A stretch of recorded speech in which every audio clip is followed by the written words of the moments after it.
بچے جنہوں نے گریٹنگ کارڈ نہیں لکھے، جنہوں نے خطوط نہیں لکھے، جنہوں نے لکھ کے کبھی اظہار نہیں کیا اور شاید زبانی بھی اس طرح سے کسی کے ساتھ فیس ٹو فیس بات نہیں کی، ان کا زیادہ تر کنیکشن ورچوئل دنیا کے ساتھ ہے اور ان کا ورچوئل کمیونیکیشن زیادہ بہتر ہے اور وہ ان کا میڈیم ہے بات چیت کرنے کا۔ جیسے ہمارا ٹائم تھا نا تو لوگ لمبے لمبے خط لکھا کرتے تھے، پوسٹ کرنا، پھر خط کا انتظار کرنا، کسی حد تک پھر ای میل آ گئی، جلدی آ گئی وہ بھی،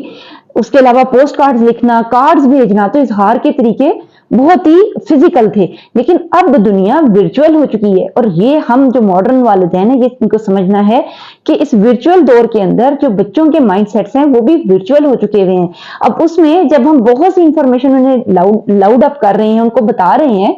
تو ایسے میں وہ بچے ان کے ذہن کے پروسیسر میں وہ بات جا رہی ہے کہ ہمارے والدین ہمارے اندر کچھ سیگمنٹس ہیں جو ناپسند کر رہے ہیں، اس کے اندر سم ٹائم وہ چینجز لاتے ہیں یا نہیں لاتے ہیں، لیکن اس سے پہلے یہ تھیم بلٹ اپ ہو جاتا ہے کہ آئی ایم ناٹ